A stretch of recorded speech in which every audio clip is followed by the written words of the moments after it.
নমস্কাৰ বন্ধুসকল, আপোনালোকক ষ্টেণ্ড আপ অসমলৈ স্বাগতম জনাইছোঁ। যদি তুমি দুখীয়া পৰিয়ালত জন্ম হৈছা তেন্তে সেইটো তোমাৰ ভুল নহয়, কিন্তু যদি আপুনি দুখীয়া হৈ মৃত্যু হয় তেন্তে সেইটো আপোনাৰে ভুল। এই কথাষাৰ কৈছিল এই পৃথিৱীৰ সকলোতকৈ ধনী ব্যক্তি বিল গেটছে, যিজনে নিজৰ কঠোৰ কষ্ট আৰু সাধনাৰ বলত এনে এটা শিখৰত উপস্থিত হৈছিলহি যে যদি তেওঁ এই বিশ্বত এখন বেলেগ দেশ বনায় তেতিয়া সেইখন দেশ পৃথিৱীৰ ৩৬ নম্বৰ ধনী দেশ হ'ব। বিল গেটছে প্ৰতিদিনে ১০২ কোটি টকা ইনকম কৰে আৰু কয় যে বিল গেটছে যদি গোটেই পৃথিৱীৰ প্ৰত্যেকজন ব্যক্তিক নিজৰ সম্পত্তিৰ পৰা সমান সমান পইচা দিয়ে তেনেহ'লে প্ৰত্যেকজনৰ হাতত ৫,০০০ টকা পাব। বিল গেটছৰ বাস্তৱ নাম উইলিয়াম হেনৰী গেটছ হয়। তেওঁৰ জন্ম ২৮ অক্টোবৰ ১৯৫৫ চনত হৈছিল ৱাশ্বিংটনৰ চিয়েটেলত। বিল গেটছৰ দেউতাক উইলিয়াম গেটছ আছিল এজন বিখ্যাত উকিল। তেওঁৰ মাক দেউতাকে তেওঁৰ কেৰিয়াৰ লট বনোৱাৰ সপোন দেখিছিল, কিন্তু বিল গেটছৰ কম্পিউটাৰ আৰু প্ৰগ্ৰেমিঙত বেছি ইণ্টাৰেষ্ট আছিল। তেওঁ প্ৰাৰম্ভিক শিক্ষা লেকছাইড স্কুলত আৰম্ভ কৰিছিল। লেকছাইড স্কুলত বিদ্যাৰ্থীসকলক কম্পিউটাৰ শিক্ষা আৰু অলপ ভালদৰে জানিবৰ বাবে স্কুলৰ পৰা কম্পিউটাৰ দিছিল, যাৰ ফলত বিল গেটছৰ কম্পিউটাৰৰ প্ৰতি ইণ্টাৰেষ্ট আৰু বাঢ়িব ধৰিলে। বিলে কম্পিউটাৰ শিকাৰতকৈও বেছি এইটো জানিবলৈ বেছি আগ্ৰহ আছিল যে এইটোৱে কাম কেনেকৈ কৰে। অলপ বছৰ কম্পিউটাৰৰ বিষয়ে জনাৰ পিছত তেওঁ ১৩ বছৰ বয়সত বেছিক কম্পিউটাৰ ভাষাত এটা টিক টেক টো নামৰ প্ৰগ্ৰেম বনাইছিল, যিটো এটা গেম আছিল। ইয়াৰ এটা মহত্বপূৰ্ণ কথা এইটো আছিল যে কোনো এজন ব্যক্তিয়ে এই গেমটো কম্পিউটাৰৰ লগত খেলিব পাৰিছিল। মানে এই গেমটো খেলিবৰ বাবে দুজন মানুহৰ আৱশ্যক নাছিল।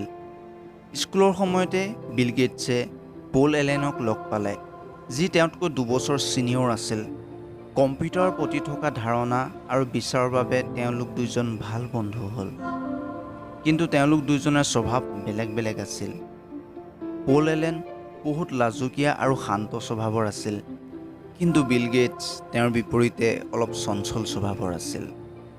বিল গেটছৰ স্কুলে তেওঁক আৰু তেওঁৰ বন্ধুক পল এলেনক কম্পিউটাৰ লেবলৈ যোৱা বন্ধ কৰিছিল, কিয়নো তেওঁলোক দুয়োজনে নিজৰ কম্পিউটাৰ শিকাৰ সময়ৰ উপৰিও দুয়োজনে বেছিভাগ সময় কম্পিউটাৰ লেবত থাকি ভাল পাইছিল আৰু সেই কম্পিউটাৰৰ ছফ্টৱেৰৰ লগত খেলিমেলি কৰিছিল।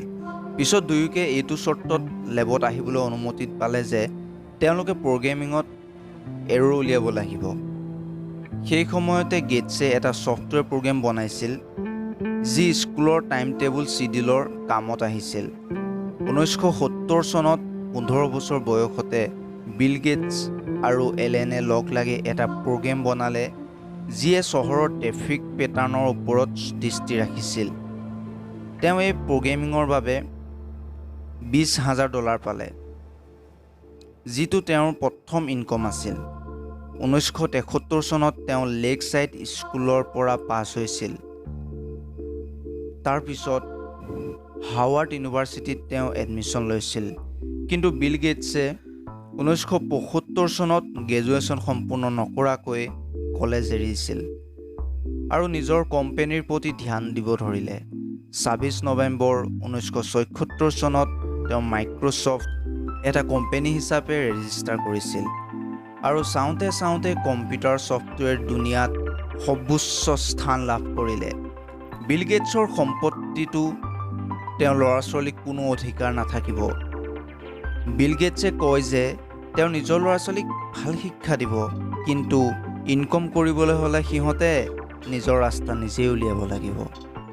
গেটছে সৰুৰ পৰাই মানুহক সহায় কৰি বহুত ভাল পাইছিল আৰু আজি তেওঁ দুখীয়া আৰু অসহায় লোকৰ বাবে প্ৰতি বছৰে কোটি কোটি টকা দান কৰে। গেটছে নিজৰ জীৱনত কেতিয়াও হাৰ মনা নাছিল।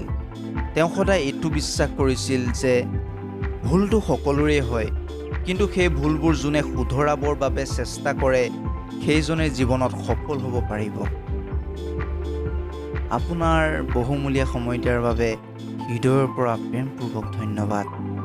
আৰু এই ভিডিঅ'টো যদি আপোনাৰ ভাল লাগিলে তেনেহ'লে এই ভিডিঅ'টো শ্বেয়াৰ কৰিব আৰু আমাৰ চেনেলটো যদি ছাবস্ক্ৰাইব কৰা নাই আৰু এনেকুৱা ইনস্পিৰেশ্যনেল ভিডিঅ' চাবৰ বাবে আমাৰ চেনেলটো ছাবস্ক্ৰাইব কৰি ল'ব।